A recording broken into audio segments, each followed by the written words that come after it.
everyone, welcome back to VTA Garden Tips. Quick question, how much did your last bag of chicken feed cost? And how long did it really last? Most people never question the assumption that chickens cannot survive without pellets. But chickens fed themselves long before feed stores existed, long before branded formulas, long before today's price jumps. So what changed? Convenience. And we forgot to ask the most important question. What did chickens eat before commercial feed? Today I will show you 7 plants that answer that question. Plants your flock is designed to eat. Plants you can grow once, then harvest again and again. Not just a small supplement, a serious step toward cutting dependence on store-bought feed. If you stay until the end, you will be able to choose the best plant for your space, for your climate, and for your chicken setup. And I promise you will look at your feed bill very differently. Let's get into it. 1. Moringa.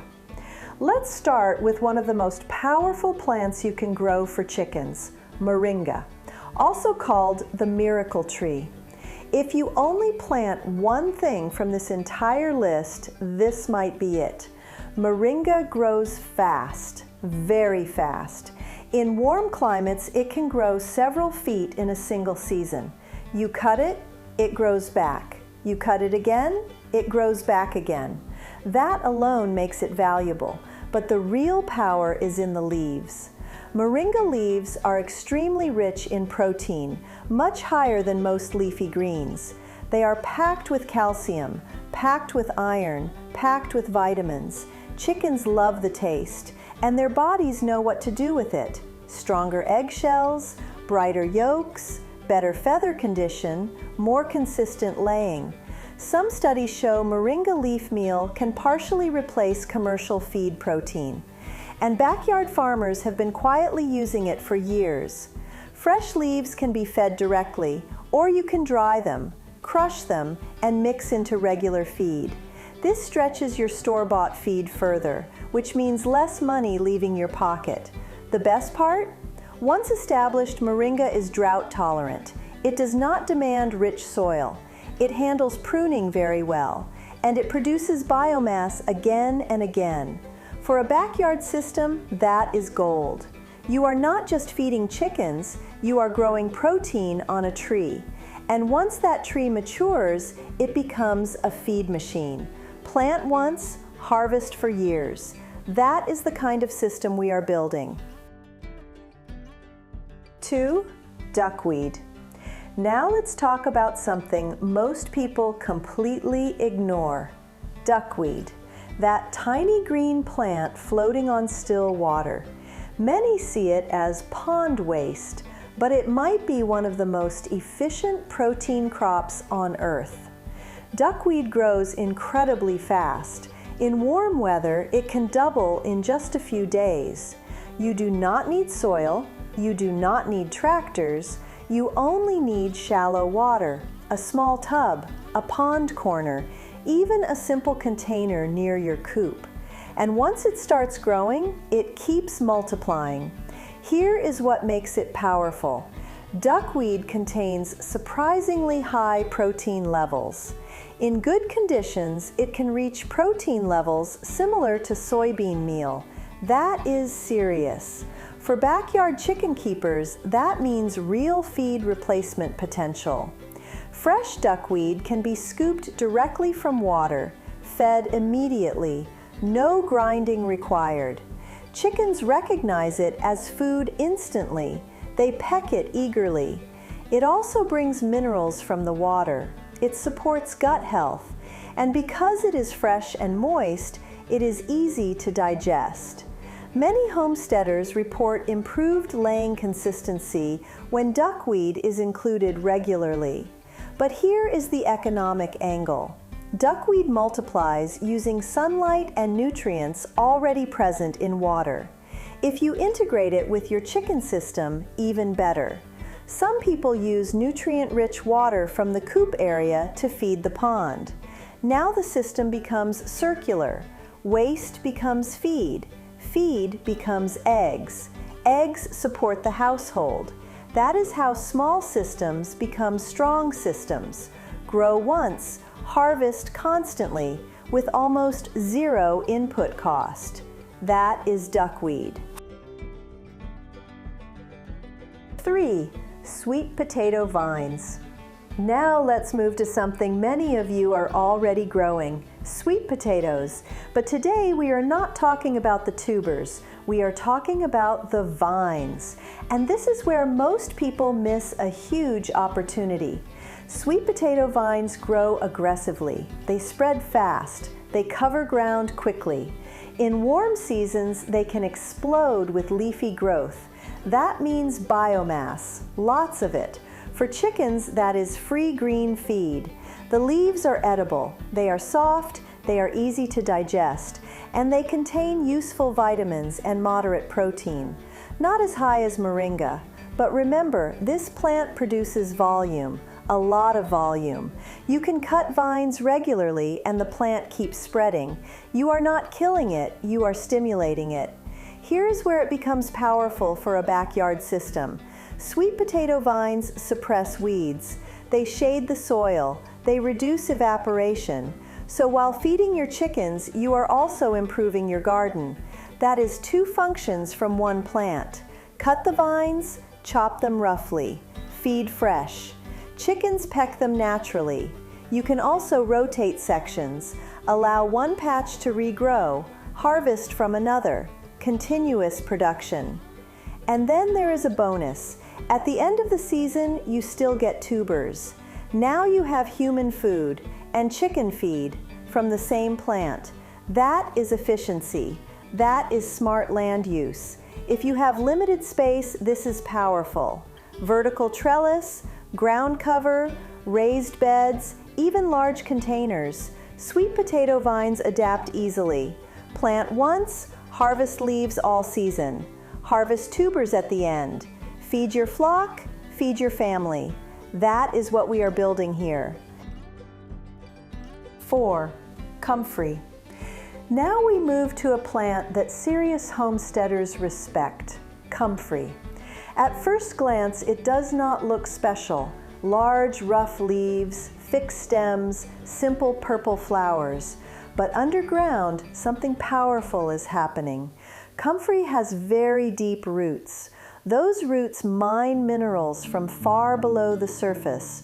Calcium, potassium, trace elements, nutrients that shallow-rooted plants cannot reach. And those nutrients end up in the leaves. That makes comfrey a mineral-rich feed source. Here is what makes it valuable for chickens. The leaves grow fast, very fast. You can cut the entire plant down, and within weeks it grows back. Then you cut again and again. Multiple harvests each season. High biomass production from one plant in one location for years. Chickens do not always attack fresh comfrey immediately. The leaves are thick, so many keepers wilt them slightly or chop them. After that, chickens eat them well. Some mix comfrey with other greens, creating a balanced fresh feed blend. And remember, this plant keeps producing without replanting. Once established, it is extremely hardy. It tolerates poor soil. It survives cold winters. It returns stronger each spring. Economically, this matters. You are converting sunlight and deep soil minerals into chicken nutrition without buying fertilizer, without buying extra protein sources, without reseeding every year. Plant once, harvest many times. Let it become a permanent feed station near your coop. That is the power of comfrey.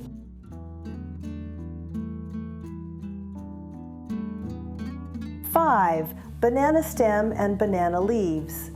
Now let's talk about something many tropical growers already have, banana plants, but not just the fruit. We are talking about the stem and the leaves. After harvesting bananas, most people cut the plant down, and then what? Often it becomes waste, but that thick inner stem is full of moisture, full of fiber, and surprisingly useful for chickens. The banana stem holds water. In hot climates, this is important. Chickens need hydration, especially during dry seasons. When you slice the inner core into thin pieces, chickens peck it eagerly. It is soft, it is juicy, it cools them, and it reduces heat stress. That alone improves laying stability. Economically, this is smart. You are using what you already grow. No extra seed cost, no extra land, no extra fertilizer, just smarter use of biomass.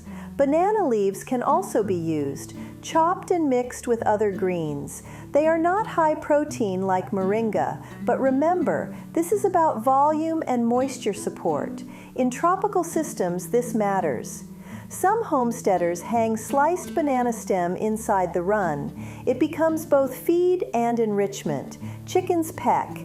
They stay active. They stay occupied. Less boredom, less stress. Better overall flock behavior. If you live in a warm region and already grow bananas, this is free feed. Every harvest cycle produces a new stem. Each stem becomes future chicken feed. Plant once, harvest fruit, then harvest feed. That is full system efficiency. Nothing wasted, everything used. That is how backyard systems become resilient.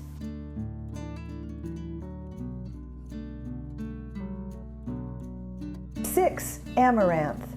Now we move to a plant that works on two levels, amaranth.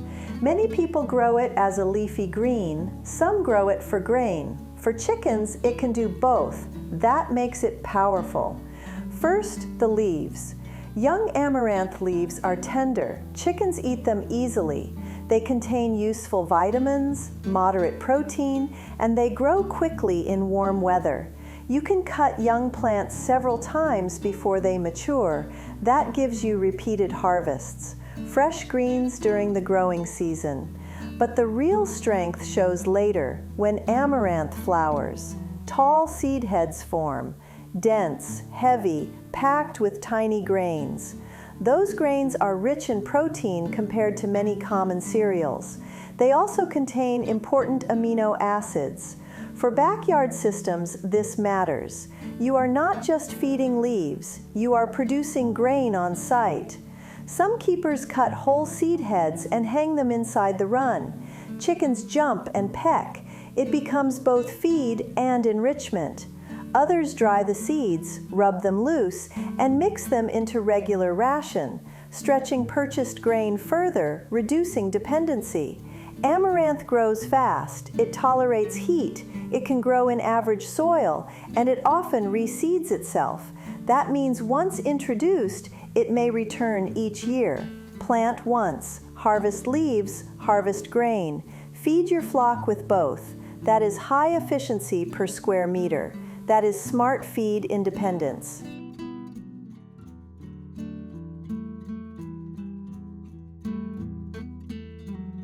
Seven, sunflower. Now we finish with something bright, sunflowers. Most people grow them for beauty, some grow them for seeds, but for chickens, they are concentrated energy, and that matters. Sunflower seeds are rich in fat, healthy fats. They contain protein, they contain vitamin E, and they provide dense calories. During colder months, this is powerful. Chickens burn more energy in winter. Extra energy supports body condition. It supports egg production stability. Here is what makes sunflowers special in a backyard system. They grow tall. They create shade. They protect the run from harsh sun. So while producing seeds, they also improve comfort. That is double function again. When seed heads mature, you have options. Cut them and dry them. Hang them whole inside the coop. Chickens peck directly. Natural feeder. No plastic equipment required. You can also remove the seeds. Store them dry. Mix them into ration gradually. They stretch commercial grain. They boost energy levels. They improve feather shine. Many keepers notice richer yolk color with diverse natural feeds. Sunflowers are easy to grow. They tolerate average soil. They handle heat, and they attract pollinators. That improves the whole garden ecosystem. Plant once each season. Harvest heads. Feed your flock. Reduce purchased grain, and create beauty at the same time. That is how food, energy, and design come together. 7 plants, different strengths, protein, minerals, biomass, hydration, grain, energy. You do not need all of them, but choose wisely, and your feed bill will never look the same again. So let's step back for a moment. This is not about replacing every single scoop of feed overnight. It is about building layers, layers of resilience, layers of independence. You have seen 7 plants. Each one has a different strength. Moringa brings concentrated protein. Duckweed multiplies almost endlessly on water. Sweet potato vines give you massive biomass. Comfrey mines deep minerals from the soil. Banana stem supports hydration in hot climates. Amaranth gives you both greens and grain. Sunflower adds energy-dense seeds. None of them alone is perfect, but together they form a system. Imagine this: Moringa near the coop, comfrey along the fence, sweet potatoes covering the ground, duckweed growing in a shallow tub, amaranth rising in summer rows, sunflowers standing tall at the edge, banana plants shading the tropical run. Now, your backyard is not just a garden, it is a feed engine. And here is the key idea. You do not need to eliminate commercial feed completely. You reduce it gradually, strategically. If you cut your purchased feed by even 20%, that matters. If you cut it by 40%, that changes your yearly budget. And if you build this system well, it compounds year after year. This is long-term thinking. Plant perennials first, add fast growers next, rotate harvest, observe your flock, adjust. You are designing a living feed bank, not a temporary fix. And that is how small backyard systems become powerful. So now the question is simple. Which plant fits your land? Which one fits your climate? Which one fits your time? Comment below and tell me your region. Tell me what you are already growing. Let's build smarter flocks together. This is VTA Garden Tips, and we are just getting started.